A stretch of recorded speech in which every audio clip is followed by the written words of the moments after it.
দুজনেই সেই মহিলার সঙ্গে মহিলার বাড়িতে পৌঁছে যায়। পরী বলে, তুমি চিন্তা করো না, বিয়ের জন্য যা যা লাগে আমি সবকিছু রেডি করে দিচ্ছি। এরপর সেই পরী নিজের জাদুর লাঠি ঘোরায় এবং সেই বাড়ির সামনে অনেক সুন্দর একটা বিয়ের আসর তৈরি করে দেয়।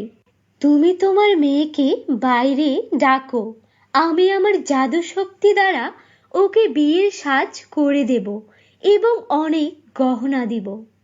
আমার মেয়ে ঘরের ভিতরে আছে, তোমরা দুজন ঘরের ভিতরে গিয়ে আমার মেয়েকে অনেক সুন্দরভাবে রেডি করে দাও।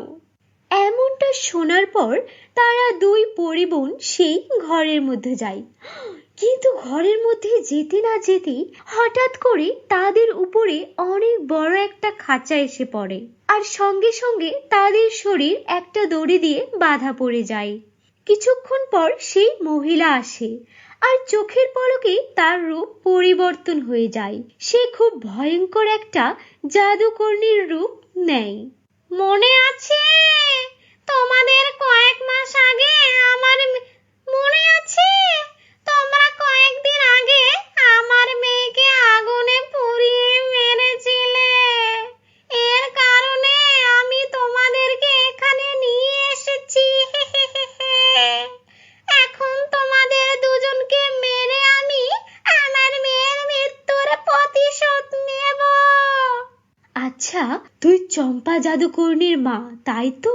শুনে রাখ, তোর মেয়ে ছিল অনেক দুষ্টু, ও ছিল খুব নির্দয় একজন জাদুকর্ণী। জানি না কত মানুষকে মেরে ফেলেছে ওর বলি দিয়ে, আর ওকে আগুনে পুড়িয়ে আমরা অনেক ভালো কাজ করেছি, অনেক মানুষের উপকার করেছি। ভালোভাবে বলছি, ছেড়ে দে আমাদেরকে, নয়তো তোর পরিণতিও খারাপ হবে। তোর মেয়ের মতো তুইও আগুনে ঝলসে মরবি। তোদের যত ইচ্ছা তত শক্তি খাটিয়ে নে, কিন্তু কখনো এই খাঁচা থেকে বাইরে বের হতে পারবি না, বুঝলি? আমি কিছুক্ষণের জন্য জঙ্গলে যাচ্ছি, ওই জঙ্গলে বসবাসকারী যত জাদুকর্ণী আছে আমি সবাইকে ডেকে আনবো, আর আমরা সবাই মিলে তোদের দুজনকে কুচি কুচি করে খাবো। আর তোদের শরীরের যত মাংস আছে সব আগুনে পোড়াবো। এমনটা বলে হিমা জাদুকর্ণী সেখান থেকে চলে যায়। অন্যদিকে এক পরী আরেক পরীকে বলে, আমাদেরকে খুব তাড়াতাড়ি কিছু না কিছু একটা করতে হবে। যদি ওরা অনেকগুলো জাদুকর্ণী একসাথে চলে আসে তাহলে আমরা কিছুই করতে পারবো না। এরপর সেই দুই পরী সেই খাঁচা থেকে বেরোনোর অনেক চেষ্টা করে, কিন্তু দুর্ভাগ্যবশত তারা দুজনই ছিল জাদুর দড়ি দিয়ে বাঁধা, যার কারণে সেখানে তারা ব্যর্থ হয়। তাদের নিজেদের বাঁধন খুলতে পারে না, আর সেই খাঁচা থেকে বেরও হতে পারে না। কিছুক্ষণ পর অনিমা নামের একটা মেয়ে নিজের মাথাতে কিছু কাঠের টুকরো নিয়ে সেই বাড়ির পাশ দিয়ে যাচ্ছিল। তখন হঠাৎ করে সে দুজন পরীর চিৎকারের শব্দ শুনতে পায়। সে অনেক কৌতূহলী হয় এবং সে দ্রুত সেই বাড়ির ভিতরে প্রবেশ করে, আর নিজের চোখের সামনে দুইজন পরীকে এভাবে একটা খাঁচার মধ্যে বন্দি দেখতে পেয়ে অনিমার চোখ একদম ছানা বড়া হয়ে যায়। ও মেয়ে, শোনো, আমি একটি দুষ্ট জাদুকর্ণী আমাদেরকে এই খাঁচার মধ্যে বন্দি করে রেখেছে। জাদুকর্ণী আমাদেরকে মেরে আমাদেরকে বলি দিতে চাই। প্লিজ তুমি একটু দয়া করো, তুমি তাড়াতাড়ি আমাদেরকে এই খাঁচা থেকে বাইরে বের করে দাও। আর হ্যাঁ, আমাদের সোনার চুল রয়েছে, আর এটা কোনো সাধারণ চুল নয়, এটা জাদুর চুল। তুমি এক কাজ করো, আমাদের চুলগুলো কেটে নাও এবং এই চুলগুলো দিয়ে একটা বিনুনি তৈরি করো, আর সেই বিনুনি নিজের মাথার সঙ্গে লাগিয়ে নাও, তাহলে আমাদের সকল জাদু শক্তি তোমার শরীরে চলে যাবে। এমনটা শুনে অনিমা একটা ছোট কাঁচির ব্যবস্থা করে এবং সেই কাঁচি দিয়ে সেই দুই পরীর চুলগুলো কেটে নেয় এবং সেগুলো এক জায়গায় করতে শুরু করে। এরপর অনিমা তাদের দুজনের চুলগুলো কেটে অনেক বড় একটা বিনুনি তৈরি করে। এরপর অনিমা সে চুলগুলো নিজের চুলের সঙ্গে জোড়া লাগিয়ে নেয়। কিছুক্ষণের মধ্যেই অনিমার শরীরেও অনেক জাদুশক্তি চলে আসে। এখন আমি তোমাদের দুজনকে খুব সহজেই এই বন্দি দশা থেকে মুক্তি করে দেব। তোমরা ভেবো না পরী, ভয় পেও না। এমনটা বলার পর অনিমা সেই খাঁচাটিকে ভাঙার জন্য সামনে এগোয়, কিন্তু তখন হঠাৎ করেই সেই দুষ্ট জাদুকর্ণী তার সঙ্গে আরো 5টি জাদুকর্ণীকে সঙ্গে নিয়ে হাজির হয়ে যায়। আরে এটা কি? এই মেয়ে তো পরীদেরকে বাইরে বের করার চেষ্টা করছে। শোন মেয়ে, তুই এখানে এসে অনেক বড় ভুল করেছিস। এখন আমরা তো তোকে আর জীবিত ছাড়বো না।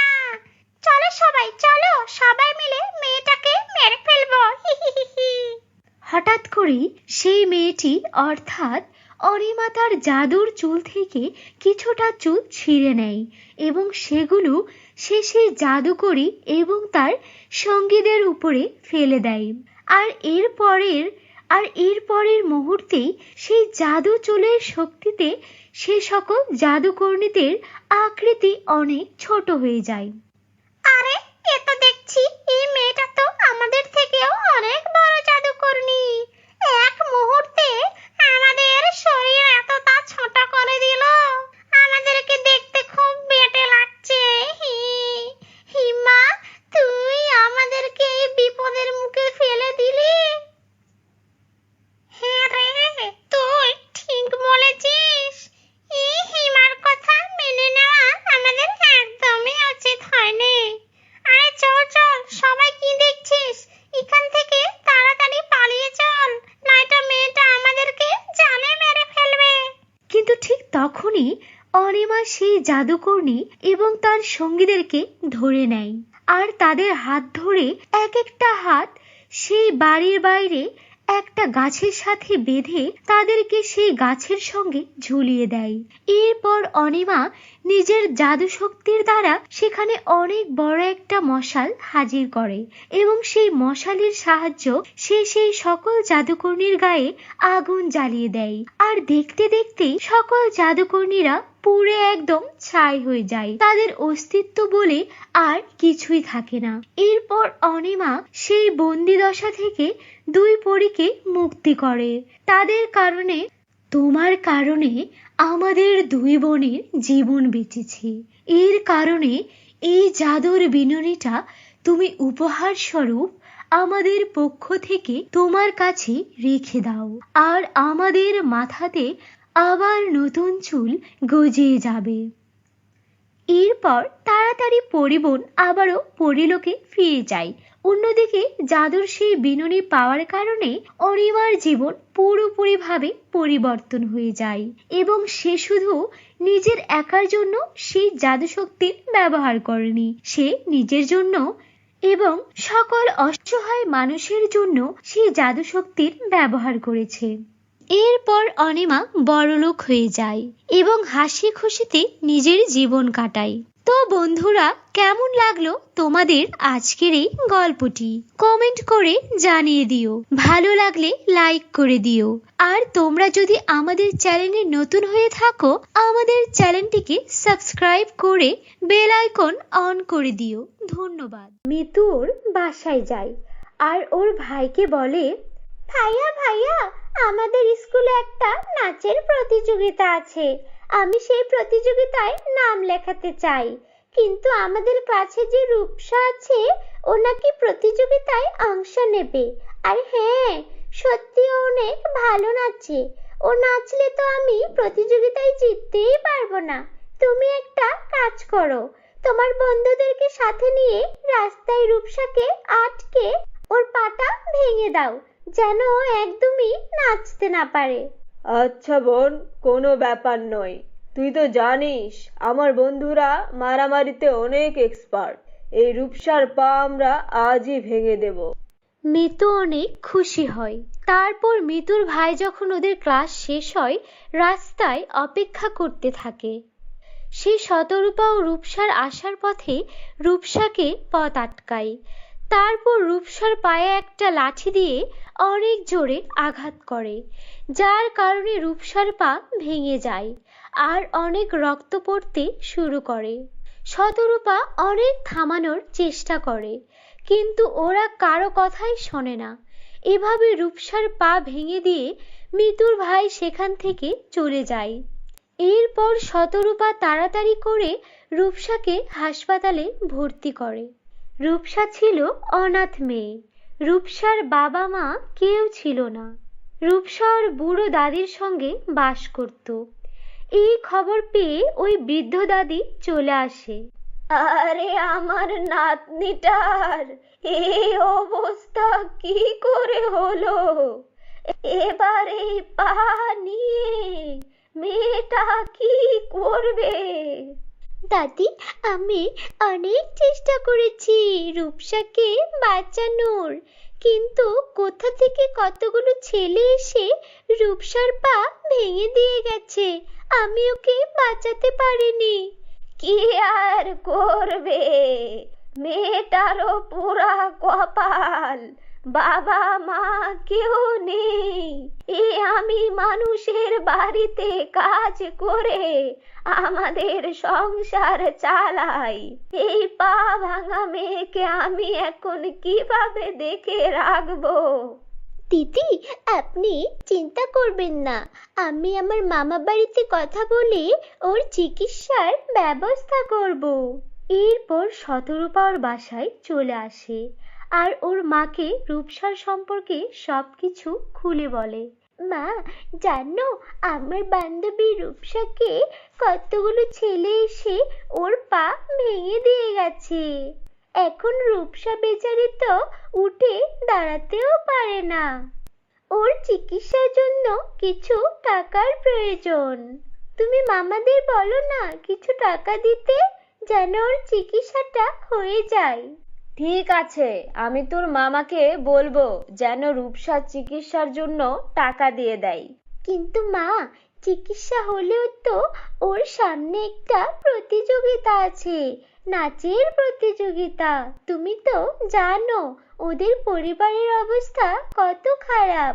এই প্রতিযোগিতায়ও জিততে পারলে 1,00,000 টাকা পুরস্কার পেত, কিন্তু ও তো এখন নাচতেই পারবে না। মা, আমার মেয়েটা কত লক্ষ্মী, নিজের বান্ধবীর জন্য কেউ এত করে।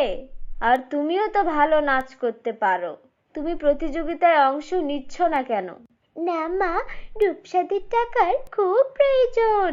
আমাদের তো মামারা সাহায্য করে, কিন্তু আমি চাই রূপসাই যেন এই প্রতিযোগিতায় প্রথম হয়। ঠিক আছে, তোমার মন যেহেতু এত বড়, আমি তোমাকে একটা উপায় বলি। আমাদের গ্রামের পিছনে একটা কালো জঙ্গল আছে। আমি ছোটবেলায় সেই জঙ্গলে খেলা করতাম। সেখানে একটি পরী থাকে। সেই পরীর সোনা ও রূপার লিপস্টিকের নদী আছে। ওই লিপস্টিক যে লাগায় তার মনের ইচ্ছা পূরণ হয়ে যায়। তুমি এক কাজ করো, সেই জঙ্গলে চলে যাও। ওই পরী একমাত্র যাদের মন সুন্দর আর যারা অন্যর উপকার করতে চায় তাদেরকেই সাহায্য করে। ঠিক আছে মা, তোমাকে অনেক ধন্যবাদ। আমি এখনই যাচ্ছি ওই সোনা রূপার নদীর লিপস্টিকের পরীর কাছে। এরপর শতরূপা বেরিয়ে পড়ে সেই জঙ্গলের খোঁজে এবং সে কালো জঙ্গলে পৌঁছেও যায়। তারপর যখনই পথ চলতে শুরু করে, শতরূপা দেখতে পায় সেখানে একটা সোনার আর একটি রূপার জাদুর লিপস্টিকের নদী রয়েছে। আরে, এই তো সোনা রূপার লিপস্টিকের নদী। পরী, আপনি কোথায়? আপনাকে আমার খুব প্রয়োজন। তখন সেখানে একটি পরী প্রকট হয়। এসো শতরূপা, তোমার অপেক্ষাই করছিলাম। তোমার মা আমাকে স্মরণ করেছিল আর বলেছিল তুমি এখানে অবশ্যই আসবে। আমি জানি তোমার মন অনেক সুন্দর। এই নাও সোনা ও রূপার জাদুর লিপস্টিক।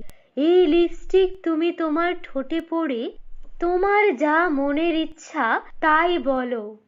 এরপর শতরূপা সেই সোনা রূপার লিপস্টিক নিয়ে রূপসা যে হাসপাতালে ভর্তি আছে সেখানে চলে যায়। রূপসা এদিকে হাসপাতালের বিছানায় শুয়ে কান্না করছিল। শতরূপাকে দেখে রূপসা বলে, শতরূপা, আমার সব শেষ হয়ে গেল। ভেবেছিলাম এই প্রতিযোগিতায় 1,00,000 টাকা পাবো, তাহলে আমার আর আমার দাদির জন্য জীবনটা একটু সহজ হতো, কিন্তু এখন তো কিছুই হবে না। কি বলেছি কিছু হবে না? দেখ আমি তোর জন্য কি এনেছি। শতরূপা সেই সোনা ও রূপার লিপস্টিকটা রূপসাকে দেখায়, আর যখনই ও সোনা ও রূপার লিপস্টিকটা ঠোঁটে লাগায় তখনই রূপসা বলে, জাদুর সোনা রূপার লিপস্টিক, আমার বান্ধবী রূপার পাটা একদম ঠিক করে দাও। তো এতটুকু করতেই রূপার পা একদমই ঠিক হয়ে যায়। এরপর শতরূপা বলে, জাদুর সোনা রূপার লিপস্টিক, আমার বান্ধবীর জন্য একটা সুন্দর লেহেঙ্গা প্রকট করো। এটুকু বলতেই শতরূপার সামনে একটা সোনার লেহেঙ্গা প্রকট হয়। এসব দেখে রূপসা একদমই অবাক হয়ে যায়। তখন শতরূপা সব ঘটনা খুলে বলে। সব শুনে রূপসা শতরূপাকে অনেক ধন্যবাদ দেয়। পরবর্তী দিন নাচের প্রতিযোগিতায় সেখানে মিতু নাচ করতে আসে এবং সে নিজের মতো নাচ করে। কিন্তু যখন রূপসা এসে নাচের প্রতিযোগিতায় নাচ করতে থাকে, ওর নাচ দেখে সবাই মুগ্ধ হয়ে যায় আর বিচারক রূপসাকে নাচের প্রতিযোগিতায় প্রথম ঘোষণা করে। আর সেই প্রতিযোগিতায় জয়ী হওয়ার জন্য রূপসাকে 1,00,000 টাকা পুরস্কার দেয়। রূপসা শতরূপাকে আর সেই পরীকে মন থেকে ধন্যবাদ জানায়। রূপসা ও শতরূপা দুই বান্ধবী সারা জীবন মিলেমিশে জীবন কাটাতে থাকে। তো বন্ধুরা, কেমন লাগলো তোমাদের আজকের এই গল্পটি? কমেন্ট করে জানিয়ে দিও। ভালো লাগলে লাইক করে দিও। আর তোমরা যদি আমাদের চ্যানেলে নতুন হয়ে থাকো, আমাদের চ্যানেলটিকে সাবস্ক্রাইব করে বেল আইকন অন করে দিও। ধন্যবাদ।